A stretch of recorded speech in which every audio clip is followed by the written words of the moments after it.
Om Sahana Vavatu Sahano Bhunaktu Sahaviryam Karavavahai Tejasvinavadhitamastuma Vidvishavahai. Om Shanti Shanti Shanti.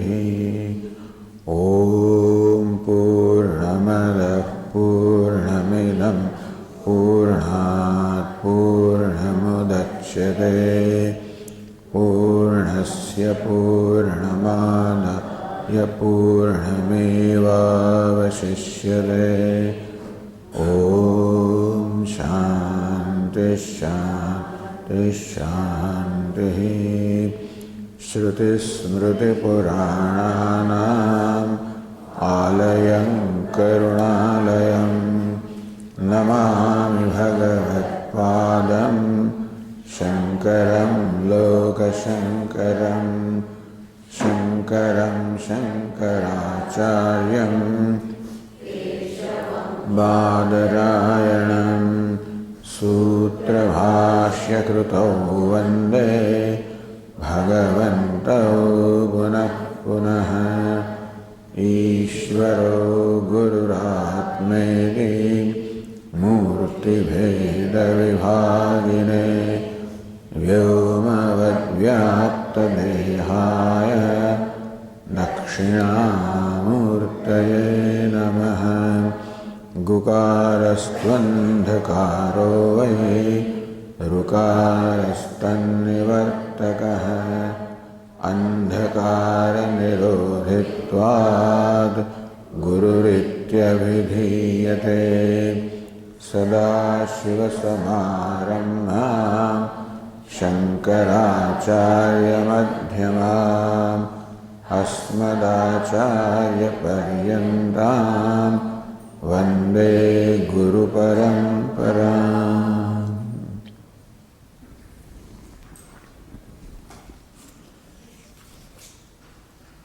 Verse 17. Manasantu kim margane krute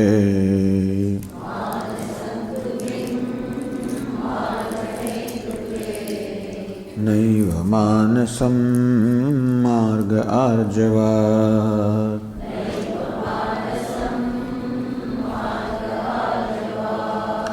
Vrittayastvaham vrittimashritaah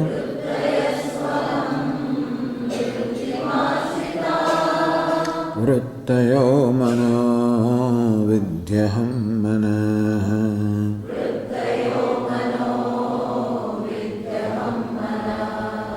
Ahamayam kuto bhavati chinvatah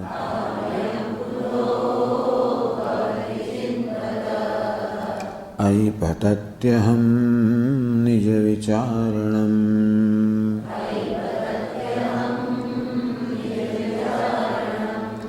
Ahaminashabhajyahamahantaya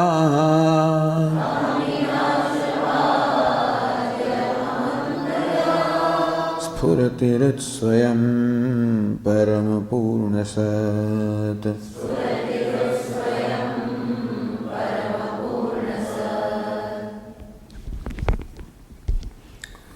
Manasantu kim margane krute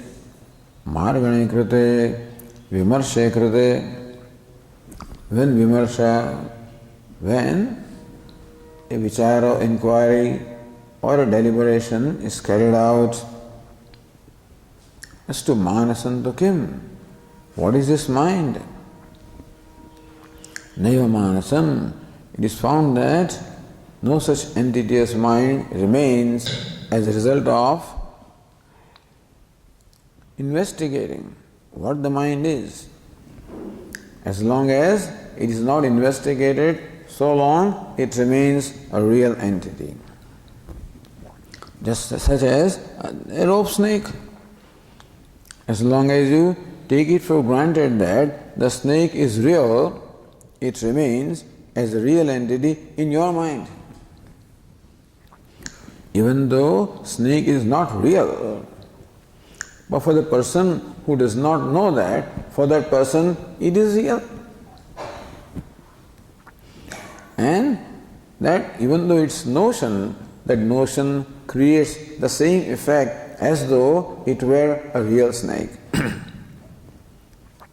Meaning that we need not have a real snake to be afraid, even a notion of snake is enough. Similarly, we need not have a real mind to create problems for us. It is just the perceived reality. So this is the fundamental problem, or this is the result of ignorance. Ignorance does two things. It creates the sense of self in what is not self. As we will see later on, in the body-mind sense complex, which is not the self, I take it to be self. And secondly, the world of names and forms, which is mithya, is taken to be satyam. And so mind also is mithya, is taken to be satyam. So Vedantin does not want to take anything for granted. Vedantin wants to understand everything. Therefore, do not take the mind for granted that it is a real entity, because only a real thing can create a problem.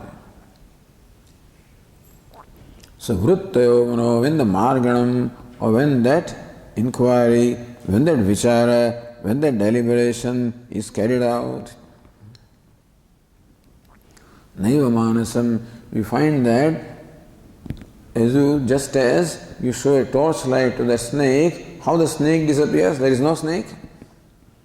Similarly, when the torchlight of vichara or inquiry is shown to this mind, the mind no more remains.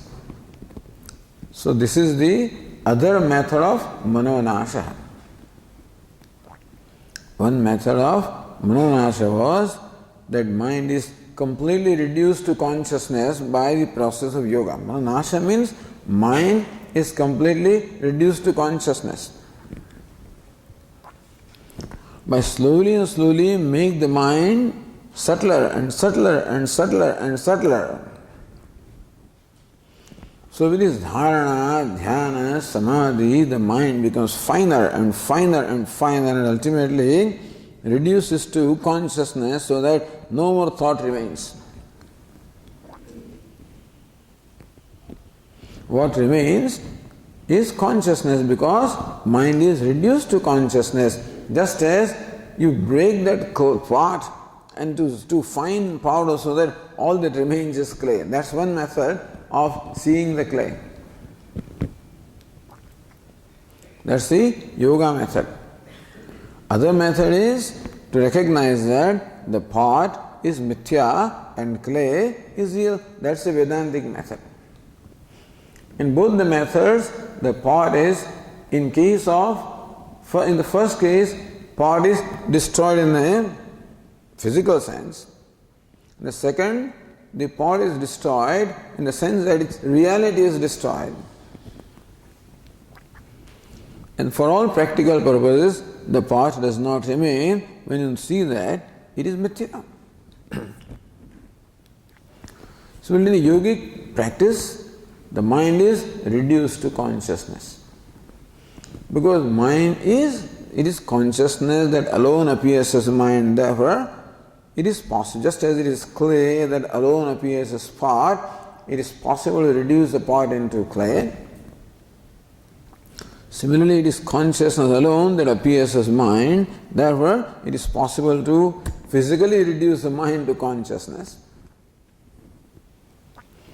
The Vedantin has a different way of manonasha, meaning reducing the mind to consciousness by recognizing that mind is mithya. And so, in that process of inquiring, the first question of what is mind? Answer is vrittayo manaha. Mind is nothing but thoughts. It is various thoughts that make up the mind. How many kinds of thoughts are there? Two kinds of thoughts are there. The aham vritti and the idam vritti, the I thought and the rest of the thoughts. What's the relationship between them? That the I thought is the primary thought, other thoughts emerge from the I thought, depend upon the I thought. Meaning that other thoughts can be there only if the I thought is there. To recognize the other, the I must be there, isn't it? To recognize that there is an emotion, that there is a decision, that there is a memory, there must be one who recognizes them. And therefore, the existence of object is established only when there is subject. Without the subject, the existence of object cannot be established. Without the existence of knower, that of known cannot be established. Therefore, it is I, because of which I thought, because of which other thoughts are established to be there. However, therefore, other thoughts depend upon the I thought to be there, but I thought does not depend upon other thoughts to be there. Therefore, I thought is, between the two, is more real than other thoughts. So in this method of inquiry, you have not done anything to the mind. You just are observing it for its reality. And what is dependent is not real, what is independent is real. Therefore, with reference to variety of thoughts, the thoughts other than I are dependent, the I thought is independent, and therefore the mind is reduced to I thought. Then, ahamayam kuto bhavati chinvatah. Inquiries continued further. Okay, then what is this nature of I thought? Kuto bhavati, where does it originate from? Idi chinvatah. So we can inquire into something provided we can create a distance with that. Understand? The scientist can examine or inquire into some specimen when he creates a distance with the specimen. He has no agenda with the specimen. He has no preconceived notion, he has an open mind. He has no attachment nor aversion with the specimen. This is called objective relationship. When the scientist is objective, meaning sees the specimen as it is without any superimposition. For vichara, this is required. That's why vairagya is important here. Although vairagya is extremely important in the yoga also, but Vedanta emphasizes vairagya. Vairagya means dispassion, freedom from raga and dvesha, attachment and aversion. If I can establish that kind of a relationship with aham vritti, understand this. But the aham is inquiring, how can you establish the distance with aham? It is distance of knowledge, understand. When I establish distance with my thoughts, it is distance in terms of knowledge. The thoughts are drishya or seeing, and I am the seer. Similarly, ahankara is seen, is an object. That is why we said yesterday that this setup of the teacher and student becomes important. The teacher is essentially identified with the scriptures. For the student, the teacher represents the scriptures. The student has access to scriptures through the teacher. And because of the shraddha, the trust that the student has, and devotion and reverence that he has, he gets identified with the teacher and sees things from the standpoint of teacher. So his own ahankara becomes now an object of inquiry. He is objective about his own ahankara. Understand this. And this requires certain kind of mind. This is not merely an intellectual thing. This requires a mind that can create a distance. A mind that enjoys vairagya, a purity. That is why Vedanta talks about the fourfold qualifications. Viveka, Vairagya, Samadhi, Shatka, Sampatti. Shama means the tranquility of the mind. Dhamma means a mastery over one's own ways of doing things, the mastery of a sense organs. Uparama, the mind has become completely abiding in the self. So it is with this mind that this inquiry is pursued. We should remember that. Ahamayam kuto bhavati. What is the source of this I thought? When can I make that inquiry? When it is possible for me to create a distance with I thought, or let the I thought also go. I recognize that the I thought arises like any other thought. It's also a thought.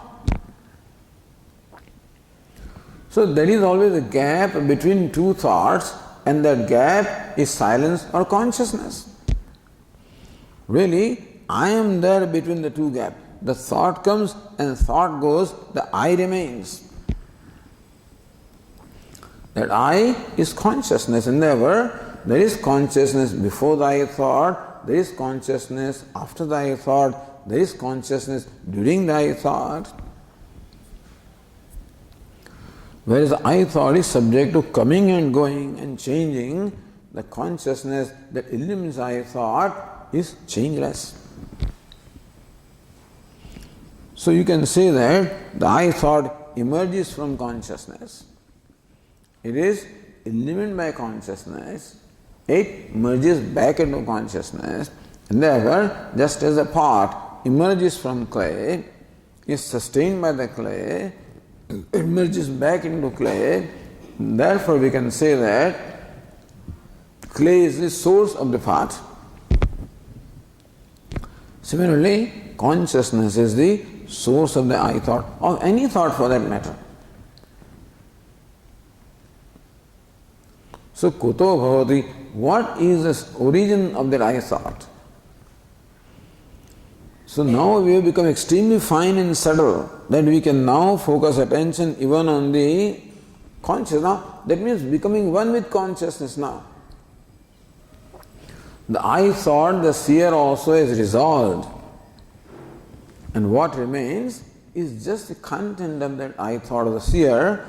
The seer seen, both of them are resolved into what is their content, which is consciousness. It is consciousness alone that takes the form of the seer as well as seen, as well as seeing. One consciousness alone is the subject, object, and the interaction between the two. Like different waves emerge from water, so also there are these three waves, the seer, the subject, object, and the interaction, interacting with each other. When all of these three are reduced to one consciousness, yastu sarvani bhutani atmaiva bhut vijanatah. Ishvasya Upanishad says that when everything has become Atma, everything is reduced to self, everything is reduced to consciousness. Ekatvam anupashyatah, one sees ekatvam or the oneness as a basis of the seer, the seen, and the seeing. Then aham patati, ahamayam kuto bhavati chinvatah, patati aham. The aham means I thought, patati, it dissolves. Ahamina shabhaji, when that I thought also dissolves, does anything remain? Very much remain. The very substratum remains, which cannot be further reduced. You can call it a process of reduction. From mithya to satyam. This is, So mithya I thought is reduced to satyam, which is consciousness, which is surati hrit swayam. The hrit or consciousness, swayam surati. It reveals, is always revealing itself. But now it is recognized as Parama Purna Sat. Parama, that which is free from the limitations of space, time and attributes. Purna, that is complete in every way. There is no lack or want in that. It is boundless. Sat, it is the very existence, Surati, that reveals itself, that shines. So where the I thought was shining, now that is where this consciousness, Parama Purna Sat, shines. That's how the Vichara, Nija Vicharanam, this is the inquiry into the nature of the self. Who am I?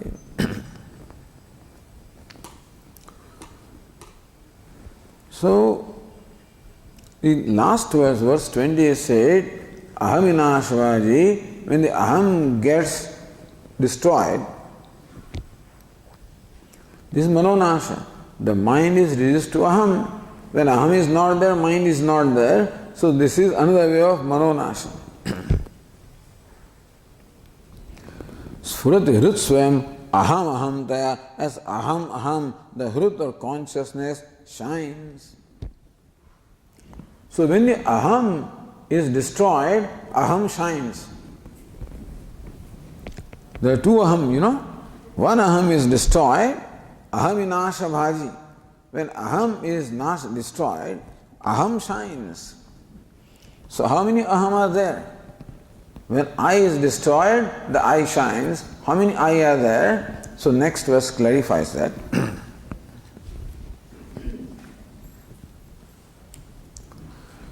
Idamaham pada bhikshamanvaham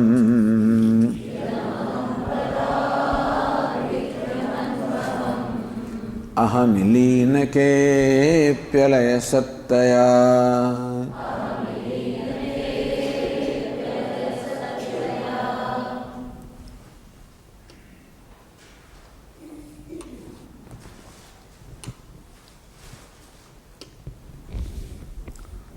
Idam aham pada abhikhyam. Pada means a word. Aham pada, the word aham. Abhikhyam. So that which is stated by, in this case, implied by the word aham. So here, Ramana Maharsi says that the word aham is used twice, has two meanings. In the Vedantic language, we can say that aham has two meanings. One is called vachyartha, other is called lakshyartha. One is the immediate meaning, other is the implied meaning. Vachyartha, the literal meaning, immediate meaning. What is immediate meaning? Immediate meaning of word is that meaning which shines in my mind as soon as the word is uttered. What is immediately revealed is the immediate meaning of that word.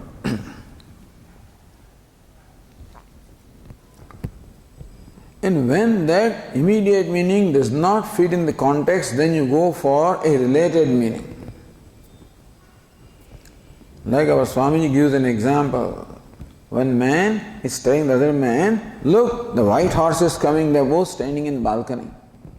And the white horse is coming towards them on the road, on the sidewalk.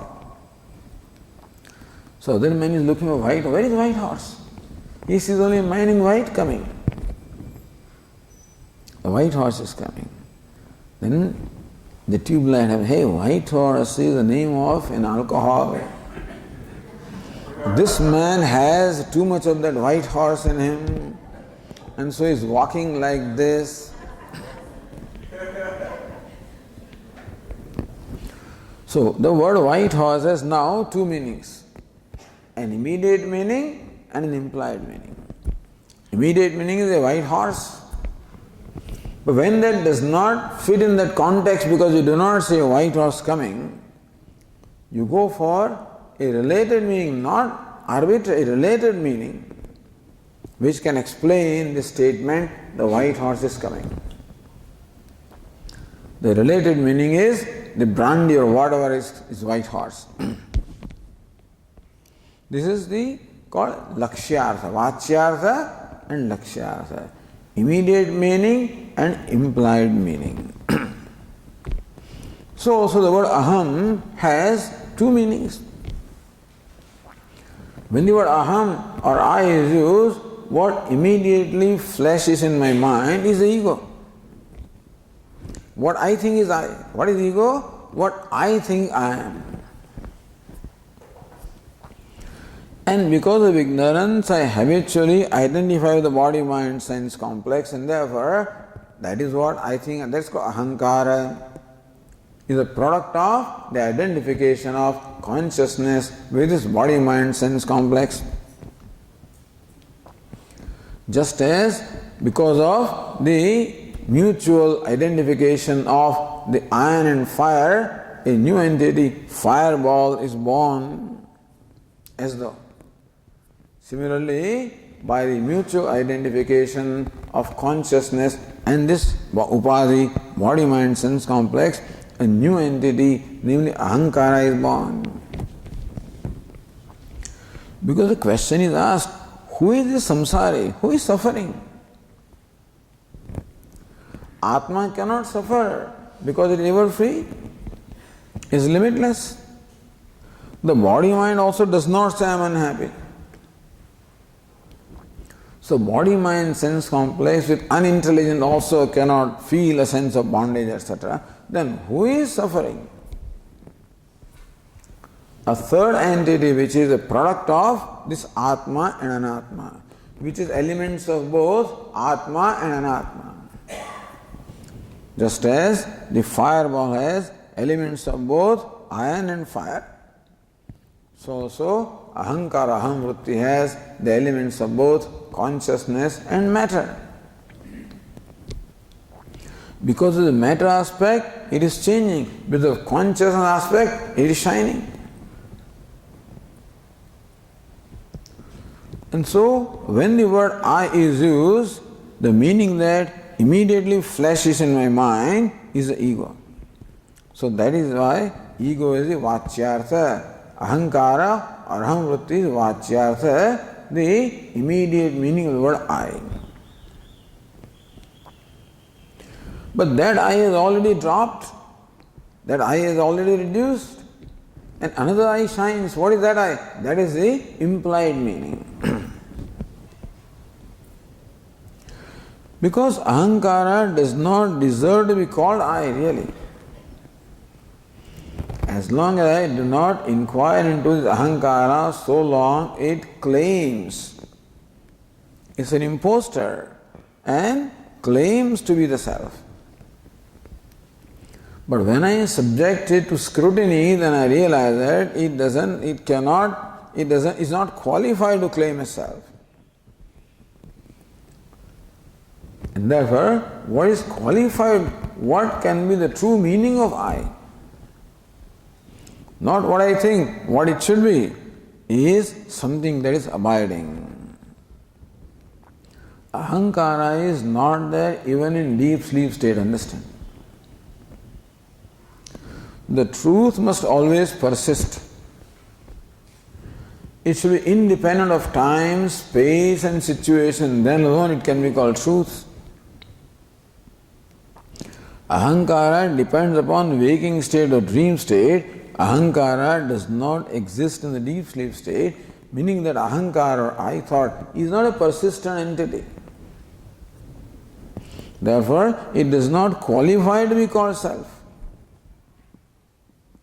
So when your ahankara also subsides, what I mean? Ahami liyenake, this verse says.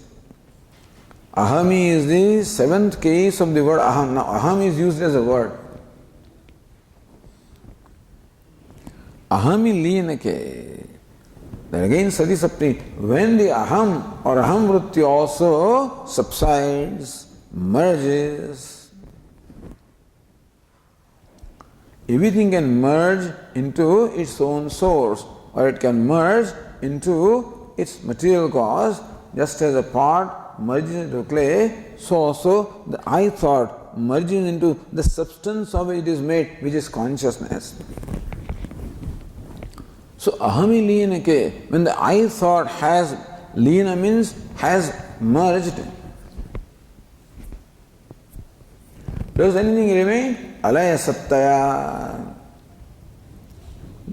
Again laya, that which does not suffer from laya, that which does not suffer, the sattaya, the sat or existence that does not suffer cessation.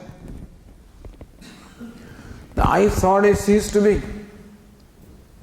And then it gives place to the, not place to, but and then it facilitates the revealing of the alaya sattaya. So that satta or existence which is which does not cease, the ceaseless, or that which does not cease. So I thought is subject to cease. But the real I is consciousness that does not cease. So idam aham pada vikhyam anvaham anuaham. After that aham, anu means following. Aham means I thought. Following the I thought comes another I, which is the consciousness, which is the true meaning of the word I. So consciousness alone qualifies to be called I or the self. Although understand that even that word I also does not describe the self. Every word is insufficient to describe the reality. Even word Brahman, even word Atma, even word self, even word I. But this is what we have, we have to use the words. Inasmuch as a word is insufficient to describe the reality, therefore you go for lakshyartha. The immediate meaning of vachyartha is not capable of describing what the self is. So when vachyartha gives way, then comes the lakshyartha. Mauna vyakhya. So vachyartha or immediate meaning subsides, revealing the true meaning. Aham iliyana kepi alaya sattaya. Alaya sattaya, the distraction-free existence, the cessation-free existence. There is something that does not cease. Brihadaranyaka Upanishad points out the experience of deep sleep, where everything ceases. Even the seer, hearer, thinker, all of these fellows have ceased, have merged in a deep sleep state. There is no seer, no thinker, no hearer. But Upanishad says the hearing of the hearer does not cease. The thinking of the thinker does not cease. The seeing of the seer does not cease. So what is it in which light the seer sees? It is the light of consciousness. What's the light in which the hearer hears? The light of consciousness. What's the light in which the thinker thinks? The light of consciousness. So thinker comes and goes, but the light because of which he thinks, that consciousness doesn't come and go. Navare drashtuhu drishte viparelopo vidyate avinashitvad. Drashtuhu drishte. The sight of the seer does not suffer a cessation because it is indestructible. The seer is destructible, therefore the seer is not in a deep sleep state, but the seeing is indestructible, and this real seeing is consciousness that is unseizable, meaning ceaseless. So something alaya sattaya, something persists. That is the very existence. Not existence in a given form. Ahankar or I, the ego, is existence in a given form. So what subsides is what is subsidable. The form is incidental, so it subsides, leaving place to existence which is formless. The form emerges and subsides. The pot emerges and subsides. The clay neither emerges nor subsides. Similarly, the I thought is the form, emerges from consciousness and subsides. Consciousness is without cessation. Call it indestructible, without cessation.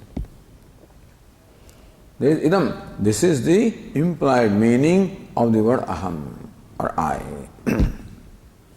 But this I is different from previous I. You said yesterday, the previous I, which is the I thought or ego, excludes everything. The ego confines itself merely to this body-mind-sense complex, and what is outside that is excluded. This new I is formless. It is all inclusive. So for the wise man, in the wise person's I, you are not excluded. The you is not excluded by that I. For an ignorant person, the you is excluded by the I. For a wise person, the I is all inclusive because his I is placed in consciousness. Alaya sattaya, that satta or existence is destruction free. In the next verse, Ramana Maharsi describes the process of inquiring into I.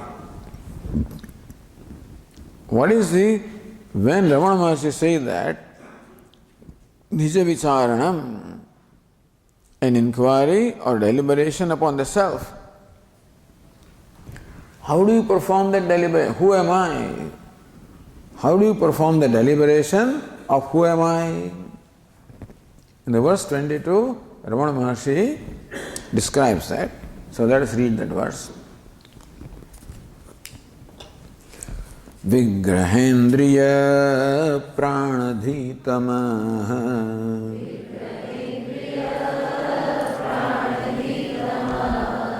nahamekasat tajjadam yasat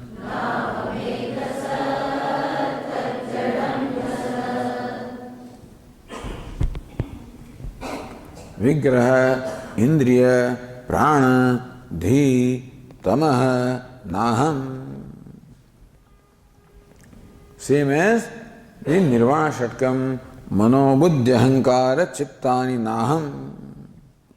Nacha Shrotra Jikhve, Nacha Ghrana Netre, Nacha Vyoma Bhuvir, Na Tejo Na Vayuhu. I am not. Nacha prana sangyo, navai panchavayu, prana I am not, the five avayus I am not. Nava saptadhatuhu, nava panchakosha, the five kosha I am not, the seven substances making of the body also I am not. Navak pani padam, the chopastafayu, the five organs of action I am not.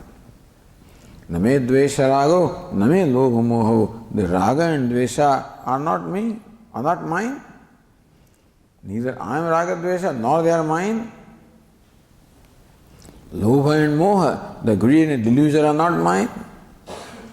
Madoniva menaya matsarya, the pride or jealousy also are not mine. Na punyam, na papam, na saukhyam, na dukkham. Punya, the virtue, the vice, the pleasure, pain, none of them I am. Aham bhojanam naiva bhojyam the bhokta. The subject, object, or the experience, none of them I am. The experiencer, the experienced, and the experiencing, none of them I am. Name mrityu shanka, there is no question of death for me. Name jati bheda, there is no birth in me, and therefore there is no distinguishing one from the other. Pitanaiva menaiva matana janma. I have no birth, I have no father, I have no mother. Namitram the Bandur, Guru Niva Shishya. I have no friend, I have no relative, I have no Guru, I have no Shishya. This is the negation process. Then who are you? Chidananda Rupa Shivoham Shivoham. So Ramana Maharsi says in one verse, Vigrahendriya Pranaditama Naham. Naham, I am not. Vigraha here means this tangible body made up of variety of limbs and organs. This is called Vigraha. Here this is Lord Krishna's image is also called Vigraha. So this image is called Vigraha. A tangible form. Something that is formed, the Murtam. Murta and Amurta. Murta is that which has been formed, molded. So this Vigraha is a tangible form, the body, which is an assemblage of variety of organs and limbs. Indriya, the organs of perception and the organs of action are called Indriya, the sense organs. Prana, the vital force which gives vitality to the whole body, which gives vitality to sense organs, to the body, to the mind also. Prana means a vital force which alone carries out the variety of physiological functions in the body. That main prana alone performs variety of functions. Therefore, it has different functional names. Prana, Apana, Vyana, Udana, Samana. Prana, the respiratory system. Apana, the excretion system. Vyana, the circulation system. Udana, the rocketing system, something that leaves the body. Samana, the digestion system. Prana. Vigra, Indriya, Prana, Dhi. Dhi means Buddhi is standard for Antahkaranam, the inner organ, includes Manaha, Buddhi, Chittam, Ahankara. All the thoughts are included in the word Dhi. Normally, Dhi means Buddhi or intellect. But here it stands for the whole mind, Antahkarana. Tamah, ignorance. Naham, I am not this. This body, I am not. Here is a very simple analysis. Drug, Drushya Viveka, discrimination between the seer and the seen. The seer is necessarily different from the seen. The knower is different from the known. The awarer is different from the object, object of awareness. So Vigraha, the gross body, I am very much aware of this body. Intimately aware of the body. As Swami says, I am much aware of this body than I am aware of that body. I know every pain, I know every little ache and pain in this body. I am the aware of the body, the knower of the body. And therefore, I am not the body. Indriya, the sense organs of perception, the sense organs of action. The sense organs are called Karana. Sense organs and the mind, and the prana make up the subtle body. We have three bodies: gross body, subtle body, causal body. Gross body is what is the tangible body that is perceptible to senses. This is called gross body. And what keeps this gross body alive? The presence of which keeps this gross body alive, and the departure of which makes this body dead is called subtle body. It is called subtle because we cannot see it. What can be objectified with the sense organs is called gross. And what is subtle? That which cannot be objectified by the sense organs. Subtle body. pervades is within the gross body, pervades the entire gross body and imparts sentience into the gross body. Subtle body is closer to consciousness. And therefore, it first gets enlivened by the presence of consciousness. Just as in presence of magnet, how the iron filings get enlivened. How in presence of electricity, the motor, the winding becomes enlivened. So also, in the presence of consciousness, the subtle body becomes enlivened. Otherwise, subtle body by itself is inert, insentient. But because of the presence of consciousness, you may call it reflection of consciousness, the subtle body becomes enlivened. In turn, it makes the gross body enlivened or sentient. So subtle body consists of the mind, sense organs of perception, sense organ action, and prana. All of them are described here. Indriya, prana, dhi. Indriya, sense organs, prana, the vital air, dhi, the antahkaranam. So these three make up the subtle body. I am not them. Naham, I am not them. Because I am very much aware of the subtle body also. I am aware of the prana.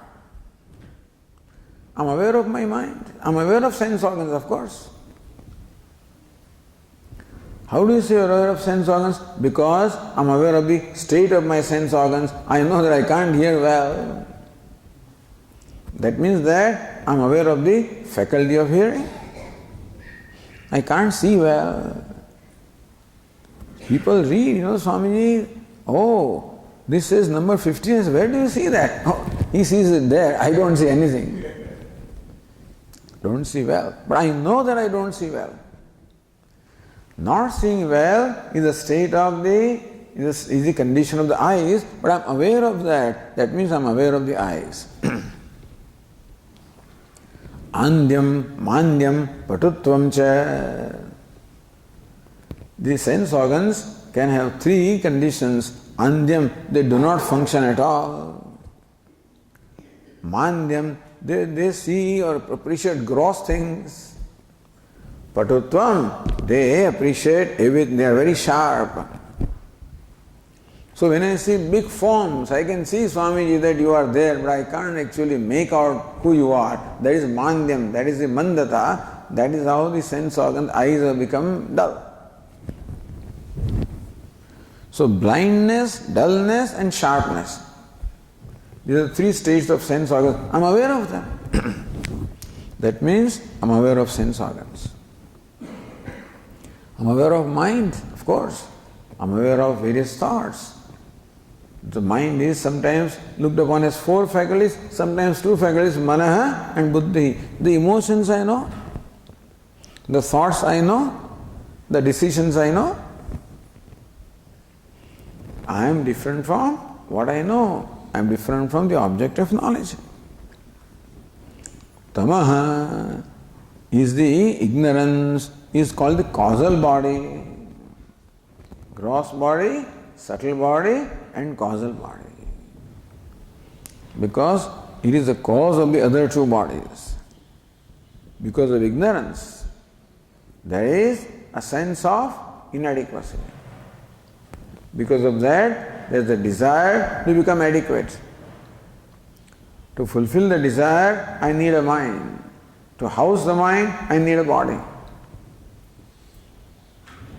Because desires of mind can be satisfied only when they are expressed as action. For action, you require the gross body.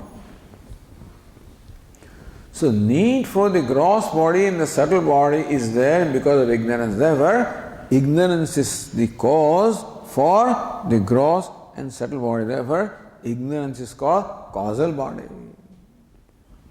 It's just technicality. Not very important, but just while we are on the topic, we may as well just, remind ourselves of these technical terms.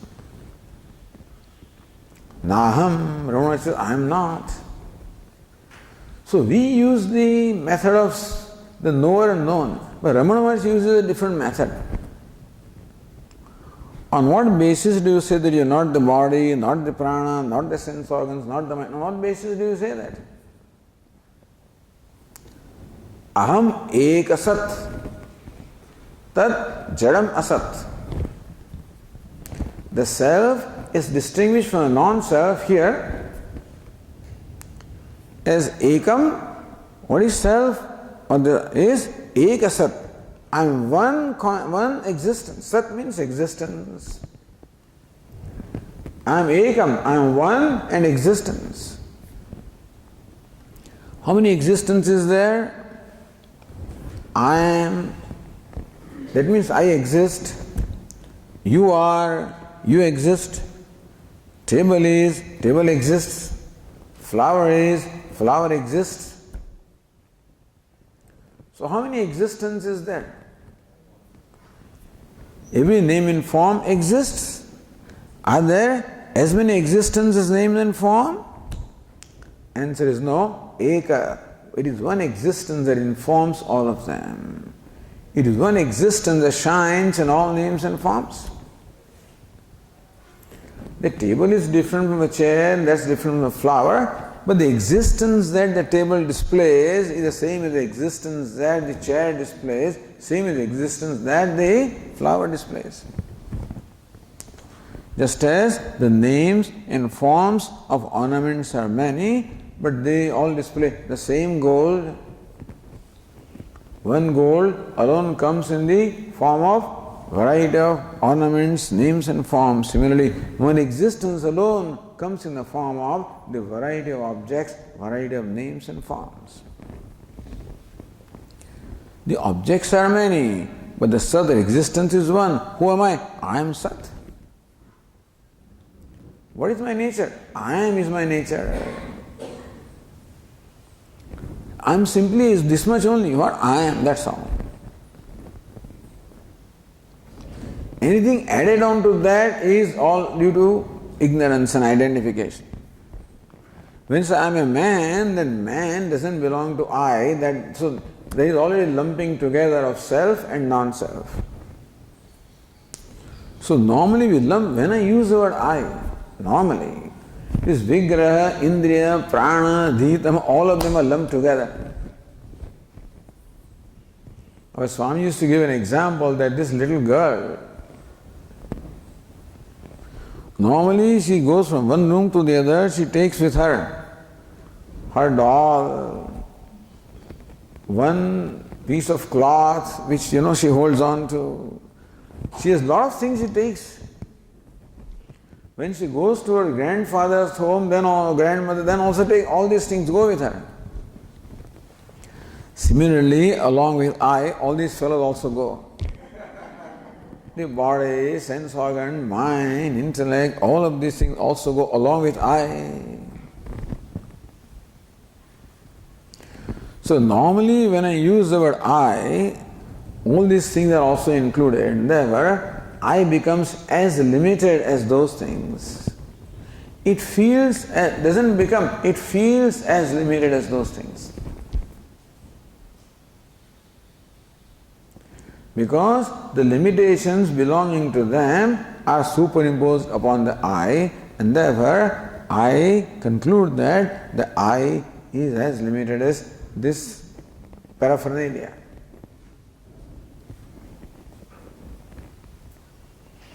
Ekam, ekasat. I am one existence. These fellows are many, I am one. What are they? What are these things? Tat jadam asat. So two words jadam is a technical word, understand this. Jadam means paraprakashyam, that which is not self-shining, that which requires something else to illumine. The common example, like Atmabodha gives an example of a lamp illumining variety of parts. Deepo ghata divadyat, jadehi taihin avabhasyate.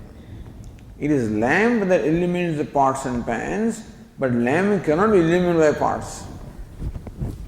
Light of lamp illumines pots and chairs which are around, but pots and chairs cannot illumine the lamp. Similarly, the lamp of consciousness illumines the body-mind sense complex, but they cannot illumine consciousness.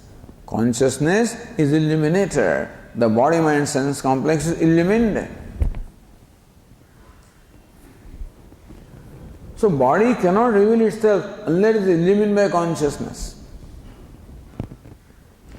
Nothing in the world can reveal itself unless illumined by consciousness. A pot cannot reveal itself. Pot has to be revealed by consciousness. How does consciousness reveal the pot? Consciousness first illumines the mind. As the Drukdashavik says, Drupam Drishyam, Lochanam Druk, Tad Drishyam, Druktamanasam, Drishyaha, Dhivruttah, Sakshi, Drugeva, Natu Drishyate. This pot is Drishyam, is illumined. The eyes are illuminators.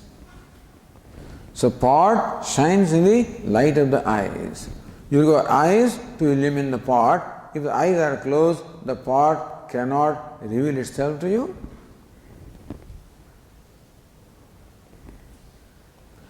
But then, are the eyes self-shining? No. Tuddrishyad drishyam druktamanasam. Eyes also shine in the light of the mind.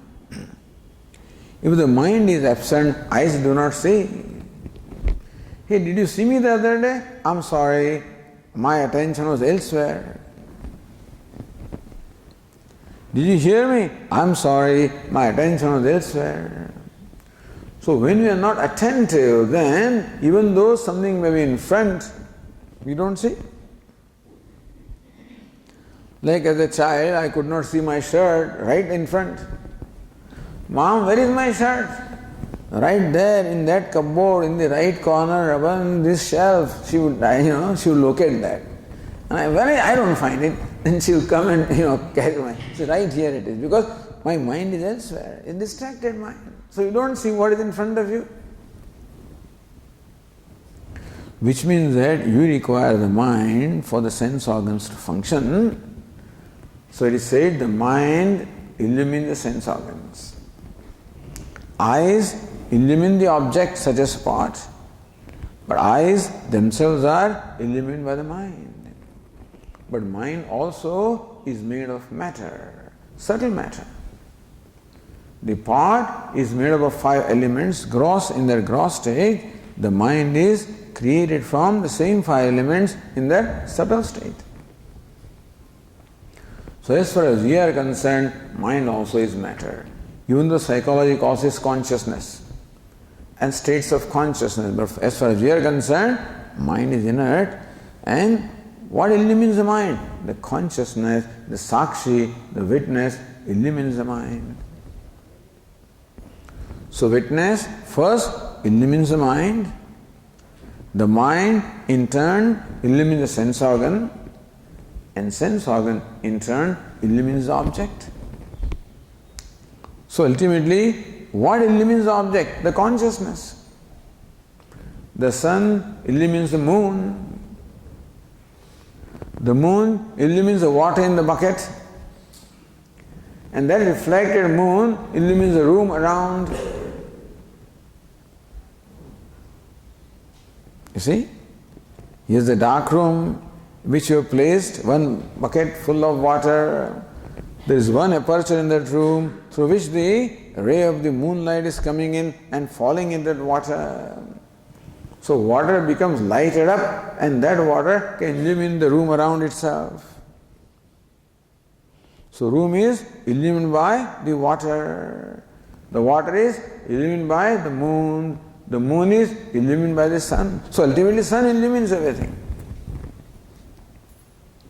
So what is illumined is called Jadam, and what illuminates is called Chetanam. This is the Vedantic terminology. Jadam is unintelligent. requires something else to illumine. So, Jadam, Ramana Maharsi says that this Vigraha, Indriya, Prana, Dhi, Tamaha, the body, sense organs, prana, mind, even ignorance. Where do you encounter ignorance? In the deep sleep state you encounter ignorance. The deep sleep state, there is no body, meaning no awareness of body, no awareness of sense organs, no awareness of prana, no awareness of mind. In the deep sleep state, all there is ignorance. Then are you ignorance? No. I am the knower of ignorance also. How do you see a knower of ignorance? Because when I wake up in the morning, I say, I did not know anything. I slept well and did not know anything. Meaning that I knew the absence of everything. Even ignorance also is known to me, is also illumined by me. And what is illumined? So is Jadam. Who am I? I am Chaitanya. I am the consciousness. So this is how the self and non-self are distinguished by Ramana Maharsi. The self is Chaitanya, is consciousness. The non-self is Jadam, meaning Paraprakasham. It is not self-revealing, it is revealed by the light of consciousness. And second reason is Asat. This assemblage of the body-mind sense complex is Jadam as well Asat. Asat means mithya. Sat means existence. Asat does not mean non-existence. It means Sat Bhinnam. Sat Bhinnam is different from Sat. Sat Vibhinnam is Asat. Asat means mithya. I am real, non-negatable. Mithya, what is mithya? That which is subject to being negated. Every day we negate this whole assemblage. When? In the deep sleep state. In the deep sleep state, the body awareness is negated, the prana, the sense organs, the mind, the intellect, everything is negated. But in the deep sleep state also, the I continues to shine. Now, Swamiji, if the awareness is shining in the deep sleep state, how come I do not know anything in deep sleep state? You know. But that is called samanya. You know generally, but not particularly. For particular knowledge, you require mind and sense organs. Because there is no mind, no sense organ, deep sleep, therefore you don't have Vishesha Jnana, you have Samanya Jnana, meaning that the awareness shines. Nothing particularly illumined. But in deep sleep state also, the eye shines. Otherwise you won't wake up. If the eye was absent in the deep sleep state, who will wake up? There are people who say that there is no consciousness in deep sleep state. It is shunyam. Our question is, if you do not exist in deep sleep, then who wakes up? When you wake up, what do I say when I wake up? I who was sleeping has woken up. Not that a new I has woken up. I who was sleeping, that's called pratyavijna, recollection. That establishes the continuity of I in the deep sleep state also. So the I shines. It is non-negatable. It is satyam or sat, whereas everything else is negatable. Therefore, it is asat or mithya. So self is satyam, upadhi is mithya. Self is consciousness, self-effulgent. This is the non-effulgent or reveals only in light of consciousness. These distinctions are made. Meaning that Atma is Sat and Atma is Chit. Self-shining, Chit. Self-existing, Sat. Anatma is Asat and Jadam. So that way, Atma Anatma Viveka is carried out. This is how inquire into who am I. Chinvataha. So Ramana Maharsi just said there that one who inquires into the nature of I, how does he inquire? In this manner. So one technical question arose. You say that Atma is Sat and Atma is Chit. Sat means existence, Chit means consciousness. Are these Sat and Chit, are the attributes of Atma? Like this flower is red, flower has 5 petals, flower has, let us say it is fragrant. Flower is red, flower is big, flower is fragrant. Imagine that it is fragrant. It does have some fragrance. This flower is red, big, fragrant. Redness is the attribute of the flower because flower may be in a color different from red. What is this? What is this flower? This is the jasmine? No, this is not jasmine. Hibiscus, right? That's what it is. So this hibiscus comes in different colors, In our own garden you will see them. It can be red, it can be white, it can be yellow. So red is what? The attribute of flower. Bigness, it can come bigger than this also or smaller. Bigness is the attribute of flower. It can be fragrant, it may not be fragrant. Fragrance is the attribute of flower. Shankaracharya gives example. What is it? Mahat Sugandhi. No. The Neelam Mahat Sugandhi Utpalam, the blue big fragrant lotus. Where blue big fragrant are the attributes of lotus. Because lotus may not be blue. It can be other than blue. It can be other than fragrant. It can be other than big. Similarly, are Sat and Chit, existence and consciousness, are these attributes of Atma? There will be attributes provided Atma, that is Sad Atma and Asad Atma. A Chit Atma and a Chit Atma. Then Sat and Chit can be called attributes. But Sat and Chit are what? The Lakshana, the very Swarupa of the Atma. And so that is pointed on in verse 23. Let us read that. Sattva bhasika chitkva vetara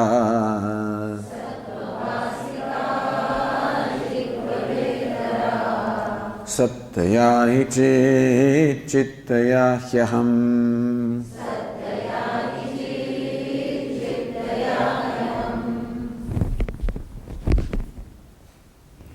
Sattva bhasika, illumining Sat or existence, Chitkva Vaitara, is there another consciousness illumining existence? So how do you know that you are? See, how do you say self is, Atma is self-effulgent? Because to know that I am, no effort is required. Our Swamiji says that everything in the universe requires a pramanam to reveal itself. Except self does not require any pramanam. For example, the flower requires eyes and the mind, then alone flower can be revealed. And that goes for shabda, sparsha, the sound and the touch and the color and the form and the taste and smell and whatever objects are there, they cannot reveal themselves. They can be known only when they are illumined by pramanam, the respective means of knowledge. But Atma, the self, does not require pramanam. In the pitch dark also, if you ask, is there somebody? I am here. How do you know that you are there? In the pitch darkness, when you cannot see when your hand, how do you know that you are? Is there somebody there? Let me think. Let me touch. Let me find out whether I am there or not. Do I need to do that? No. I know that I am without any effort because I am is self-revealing. That's called self-revealing, self-effulgent. I am is self-revealing, self-effulgent, always shines. Whether I pay attention or not is a different matter, but then it always shines. Because to shine, it cannot but shine.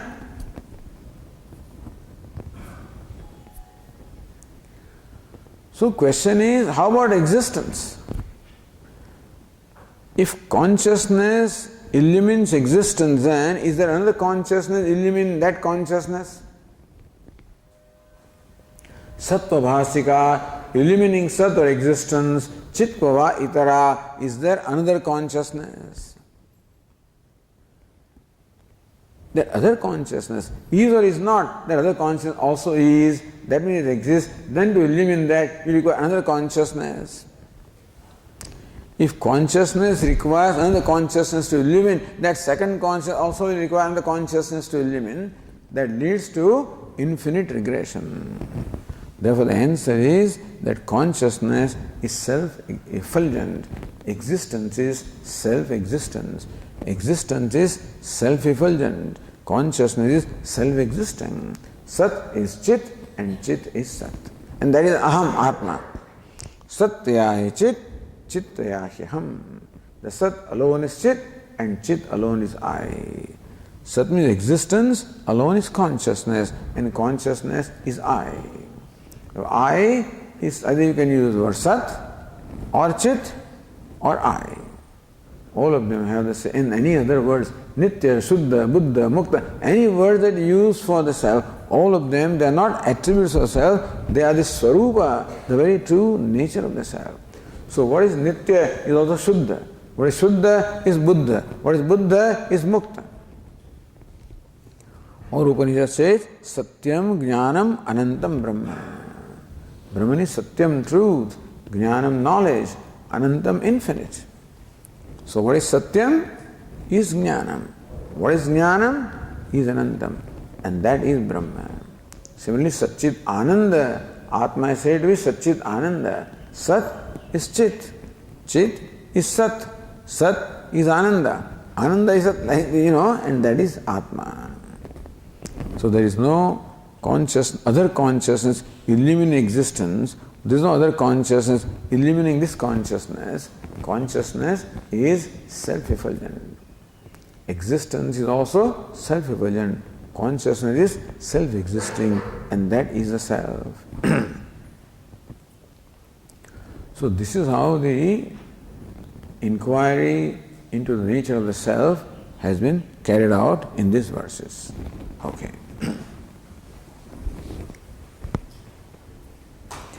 Om Purnamadah Purnamidam Purnat Purnamudachyate Purnasya Purnamadaya Purnamevavashishyate.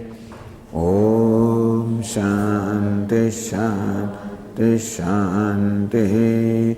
Shankaram Shankaracharyam Keshavam Badarayanam Sutra Bhashya Krutau Vande Bhagavantau Punah Punah Ishvaro Gururatmeri Murti Bheda Vibhagine Vyomavat Vyapta Dehaya Dakshinamurtaye Namaha.